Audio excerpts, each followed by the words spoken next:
Guys, we are now here with Raul Gatal.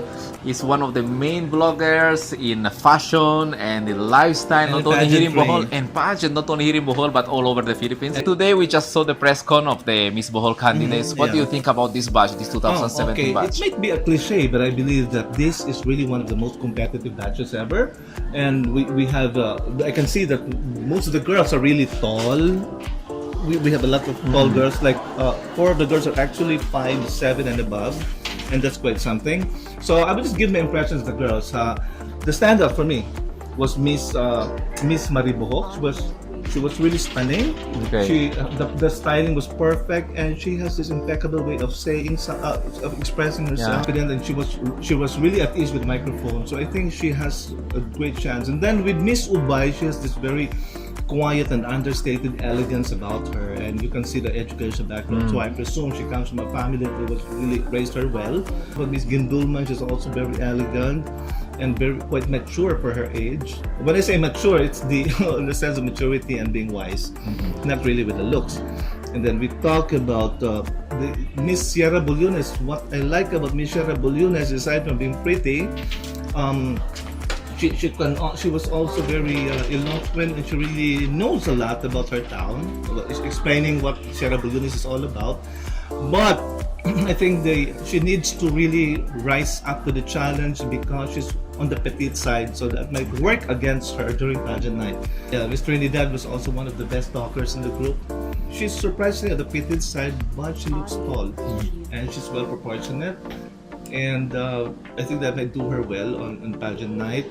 Miss Anda has one of the most beautiful faces, but the thing is, I think she was not really that confident about herself, and she was quite hesitant with her answers. It was quite tentative, so I think that might prove to be one of the problems that she has to overcome. But she's got to have one of the most beautiful faces. And then Miss Dimiao, I'm surprised with Dimiao because the styling, I love the olive skin, I love the way she expressed herself, but she's also the petite side. But I don't think we have a problem with confidence. She really has this self-assuredness about her. And then we talk of Miss Luwai. Miss Luwai definitely has one of the most beautiful faces. She's the girl who wanted to be a police officer and also speak well. But I don't know what's with this. So she's perfect for me, but the thing is, I don't know, but she just blended in with the girls in her batch. She didn't really stood out, but she's one of the most beautiful girls. So she has to do something about that likability and that X factor, to really stand out. With Miss Calapi has it all, I think. She's young, she's fresh, but I really like her makeup today. And she should have chosen a mini skirt or a figure hugging dress to really, to maximize, and to, if you got it, you flaunt it. But she chose to be quite demure, and she was able to assert herself, but she's a little shy, and that might be a problem for her. Quite tentative also, Miss Calapi. So she needs to work on her personality. Next girl, God, she's world class, Miss Loon. What can I say? She has it all. The thing about Miss Loon, I think it has something to do with the way she delivers her answers. She can speak well. The thing with Miss Loon is the way she expresses herself. She's not really that convincing with the answers. Miss Bohol is on the lookout for a spokesperson. So when you're a spokesperson, you need to have an authoritative voice. You need to speak well, speak out. And people, the moment you speak, people can sense if they would, they would believe you, or you have this credibility. And I think she has to work on that. But with beauty and the poise and the elegance, no question about that. Miss Loan is the girl to beat. Miss Tobigon, I'm surprised. She can speak well. I love the way she answered the question. Those questions that were really on the spot, and oh my God, she aced the questions. And she did it well, and that she did it with her own sense of humor. And I like Miss Tubigon. And then we have Miss Hagna. Miss Hagna is, she's also tall, the complete package, but she seems to have a problem with expressing herself because when she speaks, you can sense that she's quite tentative. Also, she is groping for words, so to speak. So I think she has to work on that. Miss Tagbilaran actually is one of the few girls who looks better without makeup on. I don't know what happens with her, but she is really beautiful. The nose, she has this small frame in her face, very photogenic face, but I think she has to do something with the styling. I did not like the hairstyle she sported this afternoon because she has this very small face, and then they have to, pull this ponytail look on her, so it made her look more severe. So she should have softened added more volume, so she would have looked more, And I think that's my only quibble about Tagbilaran. But of course, she can also speak well. So she has to have the right styling for Tagbilaran to really stand out during the pageant. With Miss Bilar, well, she's charming, she's pretty, she's one of the, the typical beauty pageant candidate. And then we have Talibon. What can I say with Talibon? Oh my God, she blew me away. I think everyone. She's one of the favorites, and I think she's going to make the top 10. But again, it depends on the styling of the girls on the pageant night.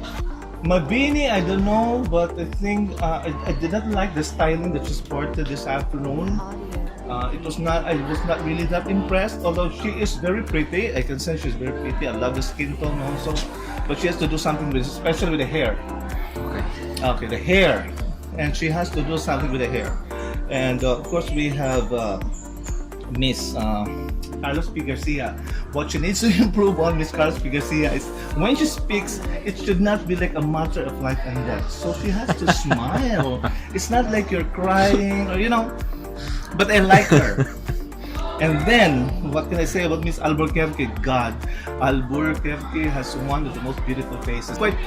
She's quite hesitant also. She doesn't know really how to, but she can also express herself. But I think she's to work on the personality factor, the confidence, and the attitude.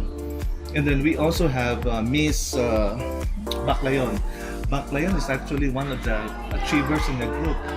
Class valedictorian, accountant student, a regional level winner for radio broadcasting. That's quite something.